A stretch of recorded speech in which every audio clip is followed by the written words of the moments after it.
Let's take a look at the vine, o yung puno, yung sanga. The vine is the Lord Jesus Christ. Sinabi niya, I am the vine. And we should take note here that the Father in heaven is the gardener. A partnership of the persons of God. And what do we see from the verses we have read? That His word cleanses. Sabi niya, you have already been made clean by the word that I have spoken to you. So ang naglilinis sa atin ang salita ng Diyos. Kaya napakahalaga na pinag-aaralan, binabasa, nadidinig, sinasabi, kinakanta, inuulit-ulit, minememorya. Dahil ang naglilinis sa atin ang salita ng Diyos. Wala nang iba. You have been made clean by the word I have spoken to you. Why? Because when we hear the word of God, when we accept the word of God and obey the word of God, we are made clean. Ganong kahalaga ang kanyang salita. Kaya sabi niya, yung pinakamalaking problema, na-solve na. Ang pinakamalaking problema, paano magiging malinis? Ang Diyos ay malinis, hindi pwedeng makipag-fellowship sa marumi, kaya kailangan lahat ng gusto makipag-fellowship sa Kanya, bumalik sa Kanya, maging malinis din. Pero kaya ba nating linisin ang ating sarili? Hindi. Kaya sabi niya, eto yung aking salita, pakinggan nyo, na may kapangyarihan, pag tinanggap nyo sa inyong puso, nagiging kayong malinis. A legal form of righteousness. At pagkatapos, susundin nyo ang salitang ito, sa pagsunod nyo naman, you will become actually holy, actually righteous. Pero yung pinakaumpisa, para tayong sasakyan, ayaw umandar. Hindi natin kayang paandarin ang sarili. So itutulak muna tayo, itinulak tayo ng Panginoon by giving us a holiness, a righteousness, a cleansing that doesn't come from us. It doesn't come from our own activities and achievements. Ibinigay lang niya. Yun ang pang-umpisa. At pagkatapos na itulak na yung sasakyan, umaandar na, kailangan naman paandarin mo na ang iyong sarili, ituloy mo na yan. You obey God, and the righteousness that was initially given for free is now multiplied through our obedience. Kaya mahalaga rin yung works. Pero kung works lang, hindi kaya nung sasakyan na paandarin yung sarili niya kasi sira siya. So itinulak muna. At nung tumulak na at uminit, meron na ngayon tayong works, may participation na tayo. Dalawang uri ng kalinisan, yung initial, yung puhunan, yung tulak, bigay lang. Yung kasunod nun, may pagsisikap tayo, nakasali, at pagpapala ng Diyos. So His word cleanses. Ganong kahalaga mga kapatid ang salita ng Diyos. Kaya hindi dapat natin nire-neglect yung Bible reading, yung mga meditation, pakikinig ng mga mensahe, pagsasabi ng salita ng Diyos, pagsishare nito, nauulit-ulit natin, tinatablan din tayo, hindi lang yung pinagsasabihan. Napakahalaga. So anong sabi? His word cleanses. And what else did the Lord Jesus Christ do? As vine, He remains, and this He continues to do, He remains with those who remain in Him.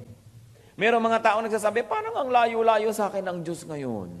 Parang hindi nadidinig ang aking mga dalangin, para bang pakiramdam ko malayo. Hindi niya kasalanan yon. Kasi ang sinabi dito, if you remain in me, I will remain in you. Tayo ang nauuna. Kaya kung may nararamdaman tayo kuminsan na malayo ang Diyos, siguradong tayo ang unang lumayo. Sapagkat hindi niya gagawin na siya ang unang lalayo. Isipin niyo kung gaano kalayo ang langit sa lupa, nagbiyahe pa siya at nagpunta sa lupa, nagkatawang tao, para lang makipag-fellowship sa atin at para maging ganap ang pagiging nating isa. Kaya bakit niya gagawin siya ang mag-isang lalayo at kusang lalayo sa atin? Imposible. Sabi niya, all those who come to me, I will in no way cast out. Wala akong tatanggihang tao na lumalapit sa akin. At kung nagkaroon na tayo ng relasyon, lalo namang hindi na siya lalayo. Pero bakit kumisan para ang layo ng Diyos, mag-isip-isip tayo. Tayo ang lumalayo, hindi siya. Kasi sabi niya, if you remain in me, I will remain in you. Napakasimple ng analysis at napakasimple ng step para maging malapit ang Diyos sa atin. Lumapit tayo. At huwag tayong mauunang lumayo. And He even grants the wishes of those who remain in Him. Sabi niya, if you abide in me, and my words abide in you, ask whatever you will, and it shall be done. Kung kayo'y nananahan sa akin, ang salita ko'y nananahan sa inyo, hingin nyo kahit ano at ibibigay ko. Sa inyo kahit ano. Siyempre kahit ano na godly, kahit ano na sang-ayon sa kanyang pangalan, at kahit ano na sang-ayon sa ibig sabihin ng remaining in Him, and He remaining in us. Ibig sabihin, anything that is not ungodly, anything that is not against God's will or against God's timing, He will grant. Kung minsan akala natin totoo kaya yan? Ayaw tayong gumawa ng isang bold step of faith At i-claim itong promise na ito, Lord, hindi naman salungat sa inyong kalooban na maligtas ang nanay ko o sino man tong mahal ko sa buhay. I claim it. And I'm asking for it. At will naman niya yun. Bakit hindi mangyayari? Pero ang mahalaga, sabi niya, if you abide in me, and my words abide in you. Kasi if the words of Jesus abides in us, paano naman tayo hihingi ng mali? Imposible. Siyempre, manghihingi natin tama. Kaya sabi niya, automatic, ibibigay sa atin. Basta't hindi labag sa kanyang kalooban. So, siya yung vine. Siya yung puno. Siya yung main sanga. Ano naman tayong mga Kristiyano? We are the branches. We are the branches. And there are two types of branches here. First is the fruitful branch. Sulyapan yung inyong katabi kung maraming bunga. Titingnan nyo siya. So, nyo nakikita ba yung bunga? Ano nga hanapin ko dito? Atsuete? Chico? Anong bunga? Bungang araw? Hindi. Alam nyo, sa itsura lang, sa bukas lang ng mukha ng tao, kung minsan nababakasyon ng spiritual siya. Yung napakapanatag ng kanyang kalooban. Merong bunga ng espiritu. Ano nga ba yon? Yung katahimikan, patience, love, long-suffering. Ito mga ito, bunga. Yun ang hinahanap nating bunga. Bunga na internal. Yung natapakan mo bigla, nung nagulat siya, sabi niya, hallelujah. Ang ganda naman ang bunga nito, hindi ko ano lumabas sa bibig. Kasi yun ang bunga eh. Alam nyo, buwa na yung lumalabas sa ating bibig eh. Bunga natin yon. Yun ang nakikita nung Panginoon na makapitas kaya dito. Nung nagulat kami, lumabas na word. Ano yun? Pag tayo nabibigla, pag tayo nagdadrive, kinat ka ng kapwa mo, o kaya merong mga nakakainis na tao, anong bunga yung lumalabas sa atin? Kasi yun ang tunay nating bunga. Kumisa na pagtatakpan natin yun, pero pag nabibigla ka, lumalabas. So, internal. At saka meron pang bunga ang pinag-uusapan na external. Ano yon? Good works. Yung paglilingkod sa Diyos, yung mga ministry, pagsunod sa kanya mga utos, bunga rin yun. May internal at may external. Now, the fruitful branch is fruitful because the fruitful branch remains in the vine or in the Lord. Nakakita na ba kayo ng sanga na pinutol? Tapos, 5 araw nang naputol, 10 araw, may namumulaklak pa rin at bumubunga. Aba, imposible. Maliban na lang marketed. Tapos itinanim nyo pa. Pero yung pinutol lang talaga. Kailangan, para ka mamunga, nakakonekta yung sanga dun sa main puno o main sanga. At sabi ni Lord, ako yung main puno, kayo yung sanga. Pag naputol kayo sa akin, di na kayo mamumunga. Maluluoy kayo, matutuyo kayo. Pero yung daw fruitful branch, pag nakakita ka ng isang branch, ang daming bunga. Tapos nung lapitan mo, putol pala, imposible. Nakakabit siya dun sa puno. Napakatibay ng pagkakakabit. Pagka umuulan, bumabagyo, humahangin, di siya nalalaglag. Nandun pa rin siya. Kasi talagang kapit na kapit siya. The fruitful branch remains in the vine and remains in the Lord. That's why nagiging fruitful. Therefore, because the branch remains in the Lord, it bears fruit. Isa yung bunga, it bears fruit. And because it bears fruit, it gets pruned. Kung kayo ay marunong sa agriculture, lalo horticulture, pag kami mga fruit-bearing trees, tinatalbusan natin yan para lalong mamunga. Para yung mga ibang nutrients, pumunta sa bunga, imbes puro sa dahon, pag sobrang dami rin ng dahon. Kailangan tinatalbus-talbusan. At yung tinatalbusan naman, lalong lumulusog. Kahit yan ay kamote pa nga, kahit yan ay mga kung ano-anong gulay, tinatalbus mo, lumulusog siya, ganun talaga. At ang punong kahoy na namumunga, pinuprune yan para lalong mamunga. Tinatalbus-talbusan, tinatanggal-tanggalan ng mga natutuyo-tuyong dahon at sanga-sanga dyan, o kaya kung sobrang makapal. And the fruitful branch becomes even more fruitful. Namumunga na nga, pinuprune, lalo patuloy namumunga, and the fruitful branch, according to the Lord, glorifies the Father. Why? Because the Father is the gardener. Di ba't kung tayo man ang gardener, nakikita natin yung puno, ang daming bunga, natutuwa tayo at nag-glorify yung work noong gardener. Siyempre, wala namang kakonswe-konsuelo yung gardener doon sa orchid na ayaw mamulaklak, doon sa punong kahoy na ayaw mamunga, tanim ka ng tanim, fertilize ka ng fertilize, ginagawa mo na lahat, binibigyan mong sunshine, tubig, space, tapos ayaw pa rin mamunga. Sa Luke 13, ang ginawa dyan ay pinapabunot na nung gardener. Sabi noong may-ari ng garden, dun sa empleyado niyang nag-aalaga, bunutin na yan, sayang lang ang taba ng lupa. Sinisip-sip niya, pero wala ka namang makuhang bunga sa kanya. So wala siyang karapatan na patuloy na sipsipin ang kayamanan ng lupa kung hindi naman siya nagbibigay ng bunga. So, fruitfulness glorifies the Father. And the fruitful branch shows true discipleship. Ito pala ang isa sa mga patunay na tayo ngay tagasunod, disipulo ni Kristo. May bunga. At ang bunga na ito, internal and external. So ito po yung isang uri ng branch. Tayo kaya yon? Kung hindi tayo yon, may isa pang napapipilian. At nawa ay walang pipili nito, the fruitless branch. Itong sanga na walang kabunga-bunga. Why? Bakit wala itong bunga? Because it does not remain in the vine, meaning in the Lord. Pagka naiisip natin, bakit kaya ako hanggang ngayon napaka-proud pa? Ang tagal ko ng Kristiyano.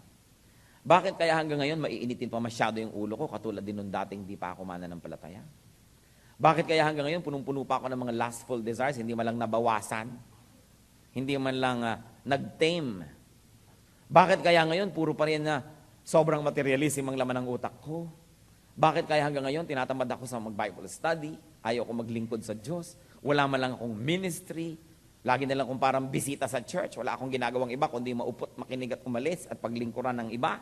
Paglingkuran ng singer, ng preacher, ng usher, ng mga Sunday school teachers. Puro na lang ako receive ng receive. Tapos, wala naman akong kabunga-bunga at wala naman ako naibibigay. Walang napipitas man lang sa akin ang Diyos. Isa lang ang ibig sabihin nun, that we do not remain in the vine. Hindi komot umaaten ang church tuwing linggo, you already remain in the vine. Although isa yan sa mga mahalagang paraan para kumapit ka talaga ng matibay, pero hindi komot nando ng tao, ibig sabihin yung puso niya nando na nga. Nando na nga yung spirito niya. Baka katawan lang, tapos lumilipad ang isip. Kaya mahalaga, we really remain. At paano natin malalaman if we do not remain or if we do not remain enough? Wala tayong bunga. Mag-isip-isip kayo, mga kapatid, mga kaibigan. Ano bang mga bunga nyo? Meron ba? Nakikita ba ng mga kasama natin sa bahay na, aba, mula nung nag-Bible to, mukhang may nangyayari sa kanya, bumait-bait. Nabawasan ng mga pangil at mga sungay. Aba, magandang senyales yun. Pero pag sinasabi sa ating, pa-Bible ka ba? Ganyan ka rin naman. Aba, ibig sabihin, walang nakikitang bunga. Alam niyo po ba kung sinong unang makakakita ng mga bunga natin? Hindi naman yung mga taga-church Kasi unang-una, siyempre, pag nasa church, bait-bait yung ganyan. Pero pag nasa labas, anong behavior? Ang unang-unang nakakakita ng tunay na bunga natin, mga kamag-anak natin, mga kaibigan, mga office mates. Hindi yung mga Kristiyano. Kasi pagkasama natin kapwa Kristiyano, medyo naiiba ka na rin. Medyo para bang umiilaw-ilaw ng konti yung ulo mong ganon. So, ano ang behavior natin? Nakikita ba yon? So, mag-assess po tayo. Do I have fruits? O baka naman, alam nyo ba yung mga mangga na batibot lang? Yung pangburo, hindi nahihinog, nalalaglag na lang, hindi pa lumalaki. May mga prutas na lalabas na gano'n, tapos asa ka ng asa, tapos nabansot na, gano'n na lang. Kahit malamang gawin mong pickle, hindi pwede. So, ano tayo? Nasaan na yung bunga? May bunga naman, ang ganda-ganda, ang laki-laki, nung kainin mo, ang pakla, hindi matamis. Siyempre, hindi ko mo lumaki yung bunga masarap na rin. Meron naman talagang napakasarap, napakalinamnam. And this is how we glorify the true gardener. The gardener that gives us the sunshine, the soil, the fertilizer, the rain, the everything. Dun siya naluluwalhati na hindi siya lugi. Lahat ng ibinigay niya sa'yo, naging investment, bumunga, tumubo, spiritually speaking.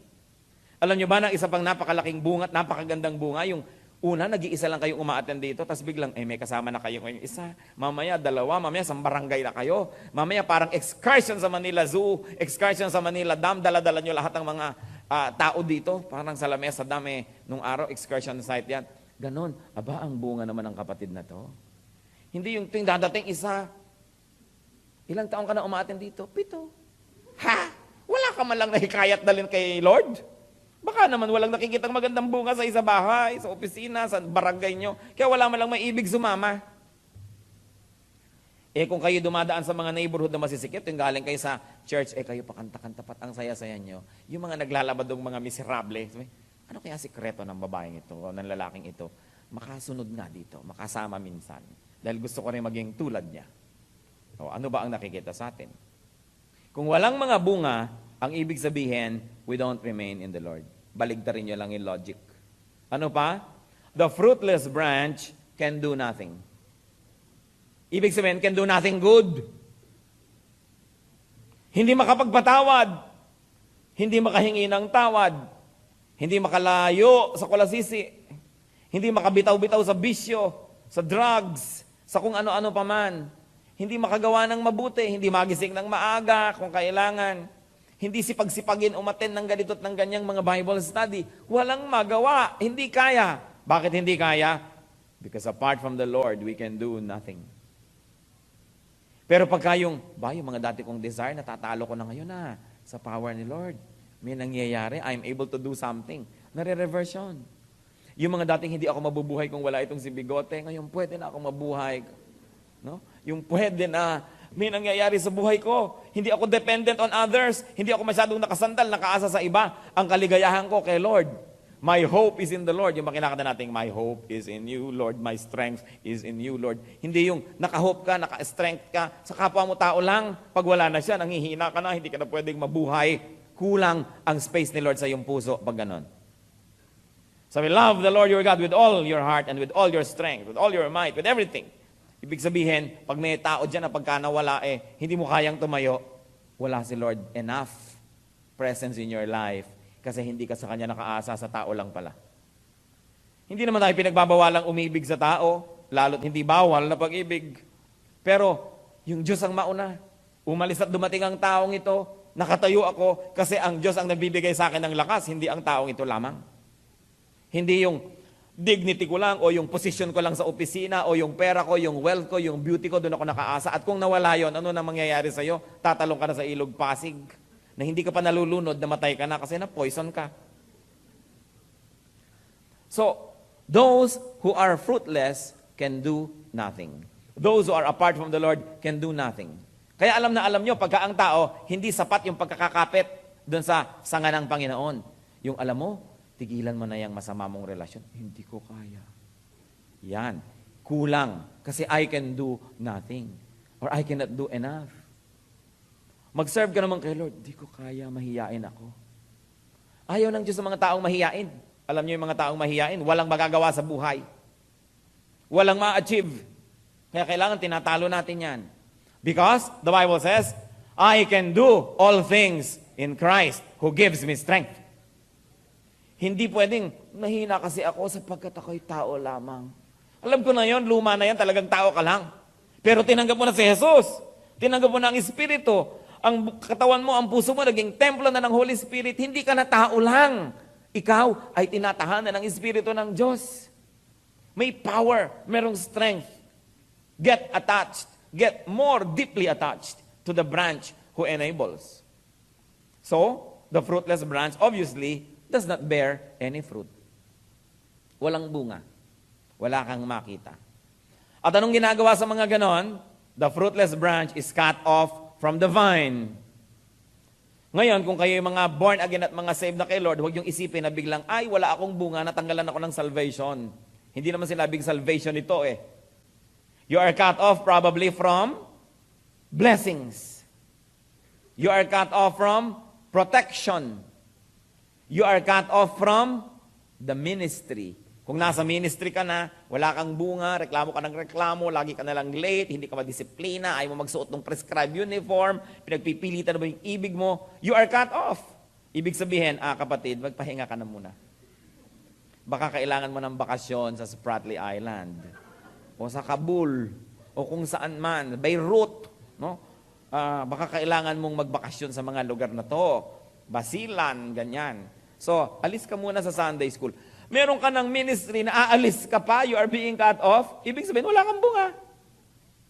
Lagi ka siguro kontrabida, lagi ka na siguro ayaw sumang-ayon, ayaw mo Alam niyo sa church, kung ang dami-dami, kung may 10 tao, 10 ideya yan. Kung may 100 tao, 100 style yan. Kung may 1,000 tao, 1,000 style yan. Kaya kailangan ang lahat ay maging masunurin, ang lahat ay maging cooperative. Kasi kung lahat kayo nasunod, di nagkagulugulot, nagkahiwa-hiwalay tayong lahat. Unity is very important in the church.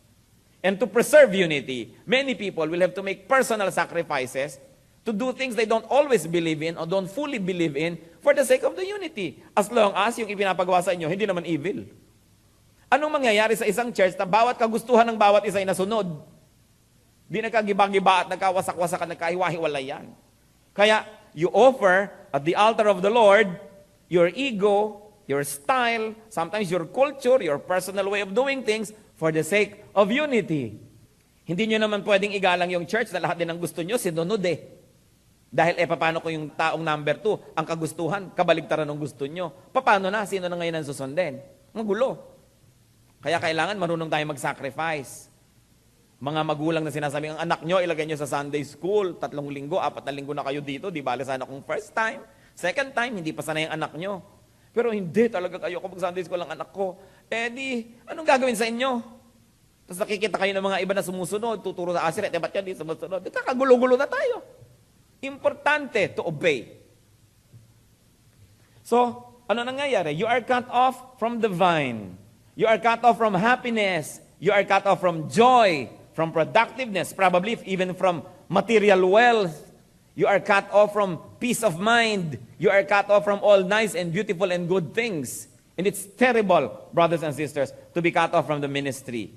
More terrible, to be cut off from the church. Yung sobra ka ng issue, sobra ka ng magulo na sinabi, kapatid, mayroong kulto sa kabilang kanto, doon ka na lang. If we see you here, we will physically remove you.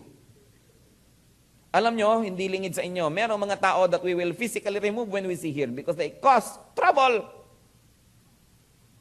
Matapos ang ibigay mo na lahat ng payo at lahat ng pasensya at lahat magulo pa rin, we tell them, when we see you, we will call security and ask you to be booted out of the place.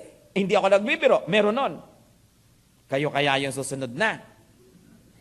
Siyempre, people are welcome here if they will not disturb the peace. But if they will, if they have to be physically removed, we will not hesitate. We will not hesitate to take authority over our space. And we will not allow people to violate the peace of the church. So, napaka-importante yung ganung mga bagay that we are not cut off. At ang pinaka-extreme niyan, cut off from the fellowship, yung mga sinasabi sa Bible na, treat them like an unbeliever, blah, blah, blah. Yung talagang tatanggalin ka sa membership at hindi ka papapasukin. Kasi nalalaso ng iba pag nandun ka. So anong nangyayari? The fruitless branch is thrown away. I don't think naman it's thrown away to hell. Lalo tunay ka namang mananampalataya. You may only be thrown away temporarily from the ministry or even from the fellowship for discipline's sake. You are thrown away from active participation here and there dahil hindi nakakabuti sa church at hindi rin nakakabuti sa iyo. And so what happens when a branch is cut off, that branch withers. Naluluoy. Muli, pagmasdan nyo ang inyong katabi. Naluluoy ba? Hindi naman physical, pero yung pag nakita mo siya, parang wala kang ganang mabuhay. Pag nakita mo siya, sabi ko, problema na naman ito. Yung luoy ka. Kasi luoy din siya. Alam niyo bang nakakahawa yung pagkaluoy? Kaya yung mga nagpapa-counsel, alam niyo ba na, sabi, alam mo, matapos ko magpa-counsel, sumaya-saya ako, gumaan ang aking pakiramdam. Alam niyo kung bakit? Kasi ibinunto niyo yung bigat sa counselor, siya yung bumigat. Kaya yung mga iba, magpapa-counsel ako, siya nga ho pala, may kasama pa akong 3. Wala sa plano. 4 kayong i-istro ngayon ng dugo ko. O sige, sabay-sabay. Naluoy na ang counselor. Alam niyo, nakakaluoy mag-counseling. Yung marinig mo lang ang problema ng kapwa, di ba parang nakadagan sa yung daigdig? Lalo na kung pastor ka, na meron kang pastor's heart, talagang affected ka. Nakaka-apekto talaga. Siguro hindi mabuti sa kalusugan ng mga counselor, mag-counsel more than 2 or 3 people a day. Kasi hanggang doon lang ang kaya ng iyong naturalesa, lalo't napakabigat ng mga suliranin. Pero yung mga taong malayo sa Lord, natutuyo, naluluoy. Yung bang walang fun, walang excitement, walang happiness, walang thrill, walang joy. At madaling malaman kung nangyayari na sa ating buhay yon. All we have to do is to reattach to the Lord. And what happens to those fruitless branches? In the end, A branch is thrown into the fire, into uselessness, into nothingness. I will not want to read that as hell. Lalo totoo ang kamana ng palataya na biglang mga 6 na buwan, isang taod kang luoy at wala kang gana. Nawawala ang lahat-lahat, para ka nang itinapon sa apoy noon. Pero nothing is impossible with God. Every person can be revived by the Holy Spirit. Kung willing lang tayo to reattach and to allow all the nutrients from the Lord to flow into us and through us, may lalabas na bunga. Napakahalaga mga kapatid ang ganitong mga bagay. The Lord is ready, willing, and able to bless. But, are we ready and willing to receive? What you receive from God is limited not by God's capacity to give, because God's capacity is limitless. What you receive from God is limited by your capacity and willingness to receive. And sometimes kasi yung nare-receive natin, disiplina, rebuke, correction. Willing pa ba tayong tanggapin yon? Katulad nung iba, ang gusto lang nila, puro yes answer from the Lord. Willing na willing sila. Pero pag no yung answer, oh wait, ayaw. Therefore, it is a limitation to your capacity to receive. Because everything you receive from God is a blessing, even if it's a no answer. God who knows infinitely more than we know, alam niya kung ano makakabuti. Kaya pag ang Panginoon sinabi sa ating request, no, thank you Lord. Ganun ang sagot, hindi yung, no. Parang wala na akong ganang kumanta sa choir. No na naman. Diba? Tagal-tagal ko nang nagseserve kay Lord. Ang sagot na naman sa akin, no, ayoko na nga. Pag ang sinagot ni Lord sa ating prayer, and no, it is as good as yes, because everything that comes from God is a blessing. Parang ang anak ko, halimbawa, tatay, gusto ko pong magturok ng morphina at ng mga drugs sa katawan ko. Yes, anak, ang bait talaga ng tatay ko. Ganun ba yun? Pag sinabi ng tatay na, no! Dapat ang anak, thank you tatay, mahal niyo pala ako talaga. Di ba? Nanay, increase niyo naman ang allowance ko, 1,000 a day. Para makabili ako ng shabu. Di ba? Sabi ng nanay, no! Tama na sa'yo ang 20 pesos. Choknat ang bilin mo. Di ba? Thank you nanay, you are great nanay. Ang mga sagot na no ng nagmamahal sa inyo can even be better than a yes. They know better, they want to take care of you, they want to protect you from your own foolishness. At ganun ang ginagawa ng Lord sa atin. Huwag na huwag kayong magtatampo sa Diyos pag ang sagot niya, no. At huwag na huwag kayong maiinip pag ang sagot niya, wait. Because God knows His perfect timing. Everything that comes from the mouth of the Lord is a blessing. Kahit tayo pinagalitan, ni-rebuke, kinorek, duguan ka, luhaan, bugbog, pero sabi mo, hallelujah, praise God. Ganyan yung mga tinatamaan ng message eh. Tinamaan na nga, sabi, Pastor, na-bless po ako. Ba? Talagang maganda ang espiritu nito? Hindi yung pagdaan sa'yo. Ako yata ang tinukoy nito. Sasabihin sa kumari, siguro sinabi mo sa kanya, no? Parang akong pinaparinggan ng pastor na ito ah. Pag tinatamaan tayo, salamat, hindi na sayang ang lakad nyo. Because the Word of God is meant to comfort the afflicted and to afflict the comfortable. Yan ang ginagawa ng salita ng Diyos.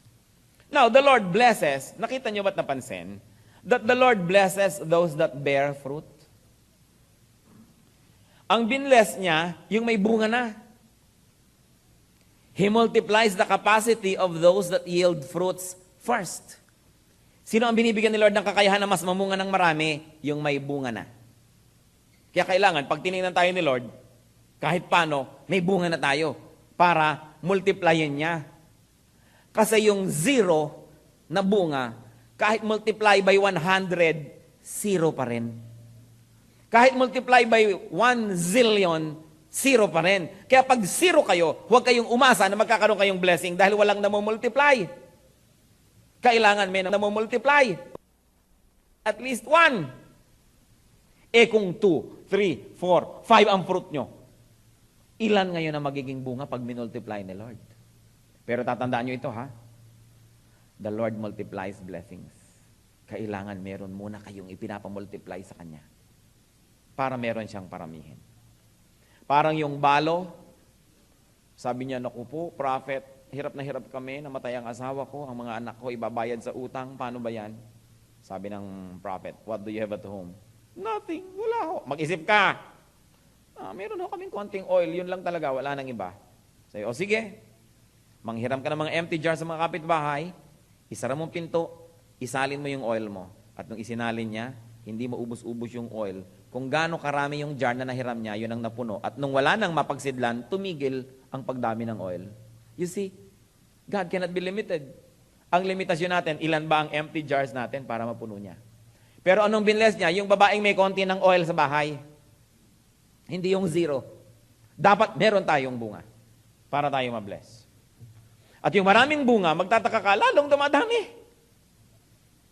At yun namang walang kabunga-bunga, nauubos pa. Lalong nawawala. Hindi yan katakataka.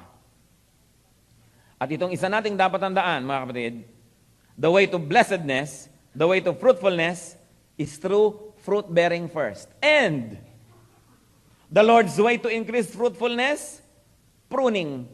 Napansin nyo ba? Pruning. Pagtatalbos. Tinatalbusan ka. Namumunga ka, tatalbusan ka. Kaya yung iba, kung kailan man ako kumanta sa choir, kung kailan naman ako nag-serve sa school, at saka pa ako nawala ng boyfriend. Ayan, natalbusan ka, pasalamat ka. Kung kailan naman ako nagganon, lumalapit sa Panginoon, kung kailan ako naggaganito, doon pa nalulugi yung tindahan ko, o doon pa nangyayari ito, baka tinatalbusan ka lang. Magtiwala ka sa Panginoon, dahil alangan naman, na sabi ng Diyos, aba, kumanta ito sa choir, aba, naglingkod sa Sunday school, mabigyan nga mga kamalasan ng taong ito. Ganun ba ang Diyos? No. Kaya kung kayo lumalapit sa Panginoon, lumalago sa Panginoon, tapos may nangyayari na parang labag sa kagustuhan nyo, count it as blessing. Because God knows what He is doing. Pinupron ka lang para lalong magbunga. Baka nalugi ang iyong kaprasong sari-sari store kasi gusto kanyang bigyan ng mall. Oh, ayaw mo nun?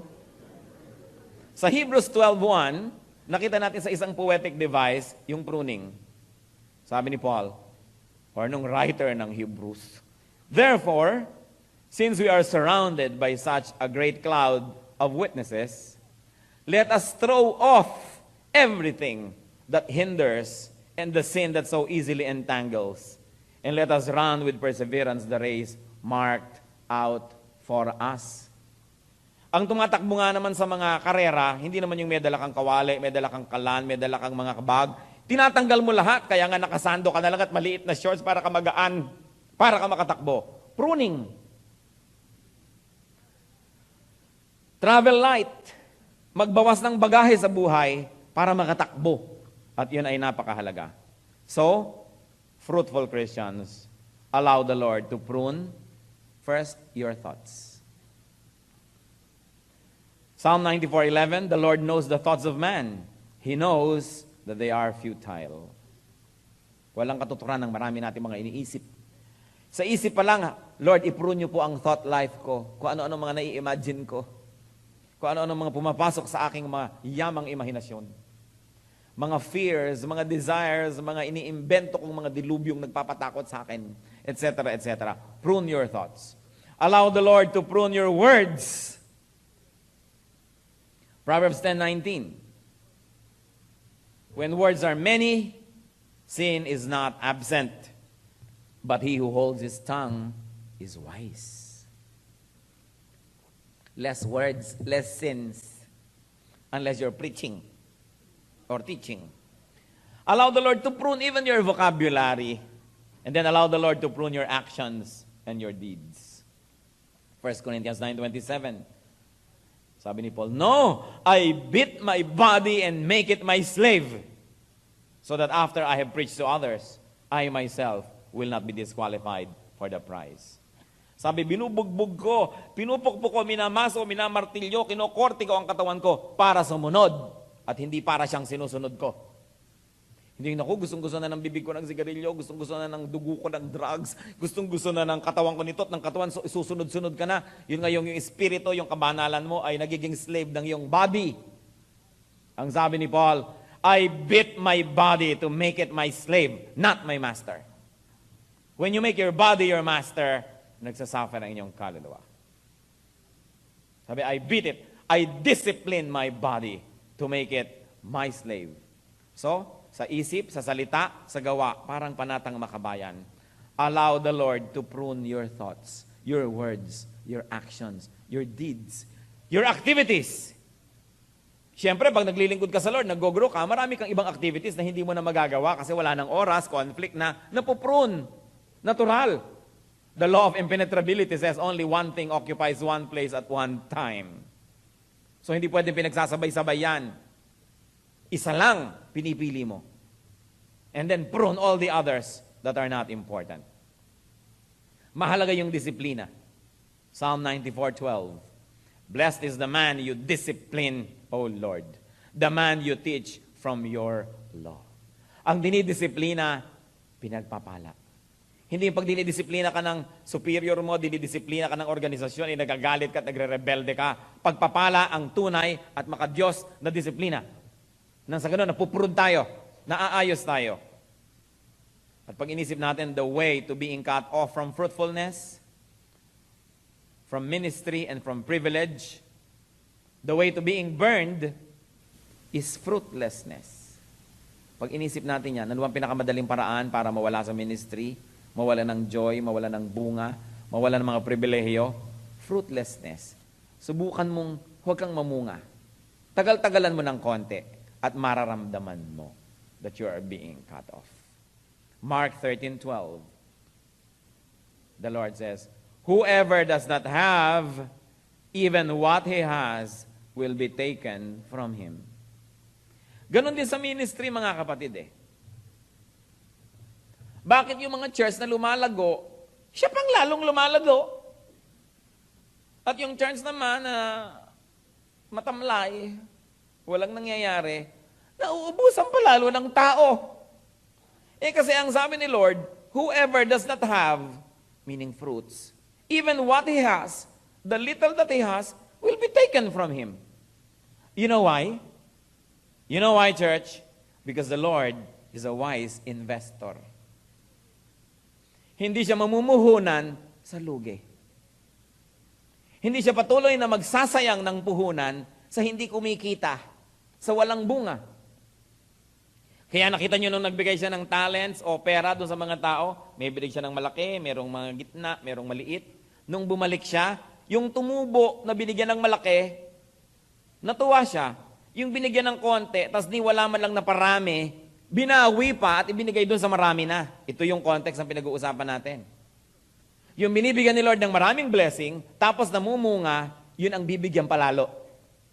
At yung wala nang kabunga-bunga, ayaw pa rin mamunga, kahit ano pa yung konting nasa kanya, kukunin pa sa kanya at ilalagay pa doon sa namumunga. Because the Lord is a wise investor. Di siya nagsasayang na mag-ipon ng tubig sa isang balding butas.